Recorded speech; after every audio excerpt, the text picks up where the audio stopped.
నేర సామ్రాజ్యంతో సంబంధం ఉన్న ఏ నాయకుడు ప్రతిపక్షంలో ఉన్నా పాలకపక్షంలో ఉన్నా ఆ నైజాన్ని వదిలే పరిస్థితి ఉండదు. ముఖ్యంగా జగన్మోహన్ రెడ్డి లాంటి ముఠా నాయకుడు ఇప్పటికి కూడా వారి కింద ఉన్న వాళ్ళ నాయకులైతేనేం వాళ్ళ కార్యకర్తలైతేనేం పైన ప్రోత్సహించబడుతున్నారు, పైన ఆదరణ ఉంది కాబట్టి ఈరోజు ఇంకా ఈ యొక్క కార్యకలాపాలు పేటరేగిపోతున్నాయి. ముఖ్యంగా దస్తగిరి విషయానికి వస్తే నేను కూడా ఆ ప్రాంతానికి చెందినవాడినే. కడపలో గత 15 సంవత్సరాలుగా వైసీపీ నాయకుల యొక్క అండదండలతో, ముఖ్యంగా జగన్మోహన్ రెడ్డి గారి మేనమామ కమలాపురం మాజీ శాసనసభ్యులు రవీంద్రనాథ్ రెడ్డి ముఖ్య అనుచరుడు. అలాంటి వ్యక్తి సుమారుగా కడపలో ఒక 100 సెటిల్మెంట్లు చేసింటాడు ఈ 10 సంవత్సరాల్లో.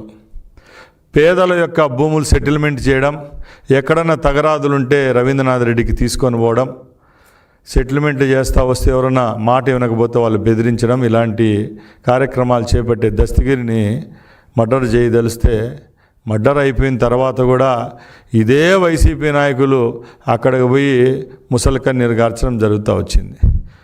ముఖ్యంగా సాక్షి పేపర్లో మీరందరూ చూశారు, డ్రగ్స్ మత్తులో ఈ హత్య గావించబడింది అని చెప్తున్నారు.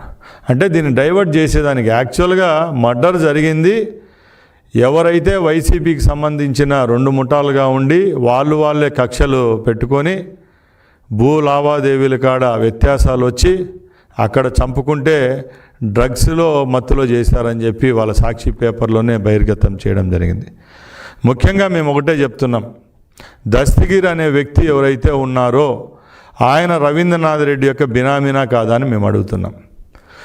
ఈరోజు దస్తగిరి ఇంట్లో పోలీసు వాళ్ళు చెకప్ చేస్తే 100 కోట్ల రూపాయలు ఆస్తులకు సంబంధించి డాక్యుమెంట్లు జరగడం జరిగింది. ఆ డాక్యుమెంట్లలో రవీంద్రనాథ్ రెడ్డి గారి సతీమణి పేరు ఉన్నాయి, డాక్యుమెంట్స్ ఉన్నాయి, అలాగే వాళ్ళ అబ్బాయి పేరు మీద ఉన్న డాక్యుమెంట్స్ కూడా ఉన్నాయి. ఇవన్నీ ఇంతగా బహిర్గతం అవుతా వస్తూ ఉన్నా కూడా నిమ్మక నీరెత్తిన విధంగా ఈరోజు వైసీపీ వాళ్ళు దాన్ని తప్పుదారి పట్టే పరిస్థితిలో ఉన్నారు. ఈ ప్రభుత్వం కూడా ఒక్కొక్కటిగా ఎక్కడ ఇలాంటి తప్పు చేస్తున్నప్పుడు డిపార్ట్మెంట్ కూడా ఎక్కడ వేమరపాటు లేకుండా ఇన్వెస్టిగేషన్ చేస్తూ వచ్చింది.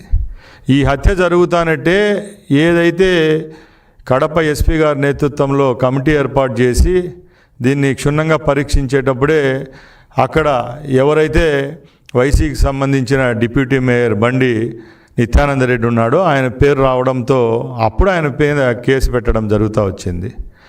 ముఖ్యంగా మేము ఒకటే చెప్తున్నాం, ఈ రోజుటికి కూడా ఎక్కడ వాళ్ళు ఉన్న కుట్రపూరిత కోణాలు అయితే ఎక్కడ తప్పడం లేదు.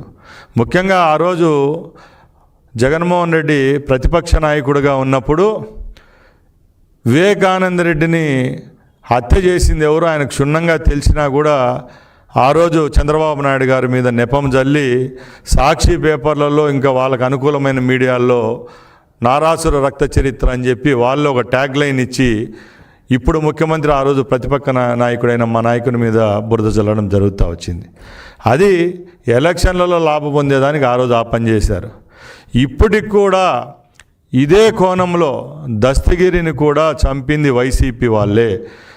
దీని వెనకాల ముఖ్య పాత్ర వైసీపీకి సంబంధించిన ముఖ్య నాయకులు, మాజీ శాసనసభ్యుడు అనుకోండి, మాజీ మేయర్ అనుకోండి, అంతా జగన్మోహన్ రెడ్డి కనుసన్నల్లో జరిగిందని మేము ఆరోపిస్తున్నాం. అలాగే నేను ఒకటే చెప్తున్నా, ఈ హత్య జరిగినప్పుడు జగన్మోహన్ రెడ్డి గారు సొంత జిల్లాలోనే ఉన్నారు. రాష్ట్ర వ్యాప్తంగా ఎక్కడ ఏ చిన్న హత్య జరిగినా లేకపోతే చిన్న రచ్చ జరిగినా కూడా జగన్మోహన్ రెడ్డి గారు దండయాత్ర పేరుతో వాళ్ళ ఇళ్ళకి పోయి పర్యటించే రోజులు చూసాం ఈ 2 సంవత్సరాలుగా. ఆయన సొంత జిల్లాలో జరిగినప్పుడు ఎందుకు పోలేదని మేము ఆయన ప్రశ్నిస్తూ ఉన్నాం. ఎక్కడికి పోతుంది ప్రజాస్వామ్యంలో?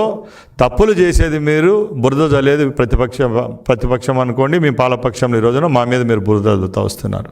దీని మీద సరైన సమాధానం చెప్పేదానికి జగన్మోహన్ రెడ్డి గారు ఉన్నారా అని అడుగుతున్నాం. మేము ఒకటే సవాలు విసురుతున్నాం, ఆ రోజు 5 సంవత్సరాలు మీరు పాలకపక్షంలో ఉండి రాష్ట్ర వ్యాప్తంగా దారుణంగా మారణకాండ చేస్తూ వస్తే ఆ రోజు కూడా తెలుగుదేశం పార్టీ కార్యకర్తలు, రాష్ట్ర ప్రజలు చేసిన ఉద్యమాల వల్లే ఈరోజు మీరు ఏదైతే 11 సీట్లకు అయిపోవడం, మేము రూలింగ్లోకి రావడం జరుగుతూ వచ్చింది.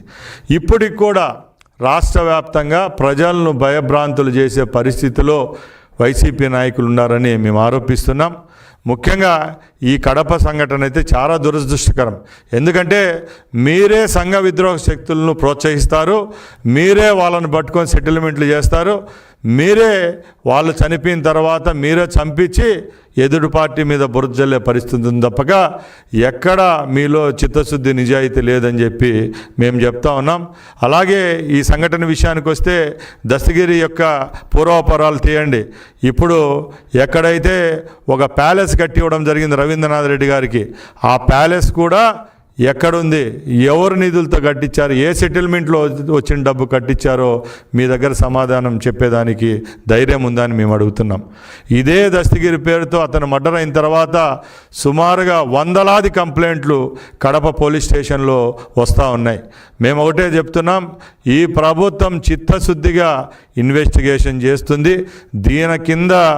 దీనికి కారకులైన బామర్దులైనా కానీ వాళ్ళ యొక్క ముఖ్య అనుచరులను ఎవరినైనా కూడా బొక్కలో నుంచి తీసుకొని వచ్చి లోపలేసేదానికి ప్రభుత్వం పనిచేస్తుందని సభాముఖంగా తెలియజేసుకుంటున్నాం. నేర సామ్రాజ్యాలు స్థాపించడం, దాన్ని ముందుకు తీసుకొని పోవడం కేవలం జగన్మోహన్ రెడ్డి గారికే చెల్లుతుందని చెప్పి నేను తెలియజేసుకుంటున్నా. ముఖ్యంగా ఈ సంఘటన జరిగిన తర్వాత కడపలో ఒక భయం అనేది స్టార్ట్ అయింది వైసీపీ వాళ్ళల్లో.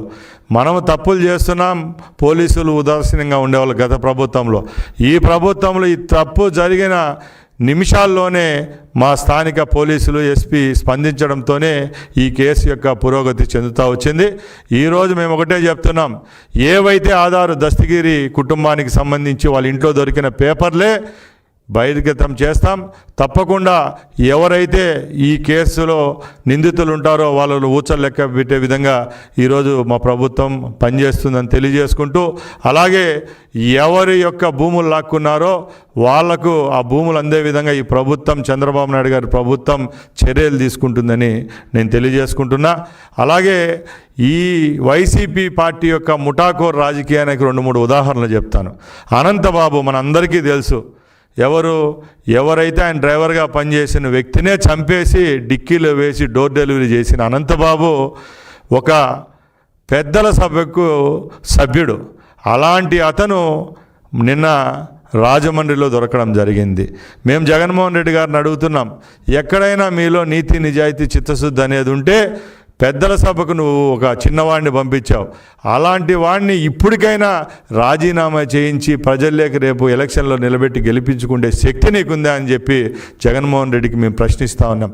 ప్రతి ఒక్క జిల్లాలో ఒక 10 గ్యాంగులు ఉన్నాయి. ఈరోజు ప్రకాశం జిల్లాలో మొదలు పెడితే శ్రీకాకుళం జిల్లా వరకు యథేచ్ఛగా మీరు ఆ రోజు చేసిన దాష్టికాలకు మిమ్మల్ని పక్కన కూర్చొని పరిస్థితి ప్రభుత్వం చేస్తూ ఉంది. తప్పకుండా ఈ ప్రభుత్వం ప్రజల పక్షాన పనిచేస్తుంది. గౌరవ ముఖ్యమంత్రి చంద్రబాబు నాయుడు గారి నాయకత్వంలో రౌడీయిజం, ముఠాకోర్తనాన్ని అణిచివేసే విధంగా ఈ యొక్క పోలీస్ శాఖ పనిచేస్తుందని తెలియజేసుకుంటూ, ముఖ్యంగా మేమందరం కడప జిల్లా వాసులమే. ఈ రోజుకి ఒకటే చెప్తున్నాం, కడప జిల్లాలో ఎప్పుడూ లేని విధంగా ఉమ్మడి కడప జిల్లాలో వైసీపీ పార్టీ భూస్థాపితం జరిగింది. మొన్న జరిగిన జెడ్పీటీసీ ఎలక్షన్లలో ఉమ్మడి జిల్లాలో 2 స్థానాలు పోటీ చేస్తే 2 స్థానాల్లో ఏదైతే ఓటమి పాలు చూసింది. ఇప్పటికి కూడా ప్రజలను హింసించే పని, భయభ్రాంతులు చేసే పని సాలించండి. ప్రజాక్షేత్రంలో ఎవరైతే అభివృద్ధికి, సంక్షేమానికి కట్టుబడి ఉండి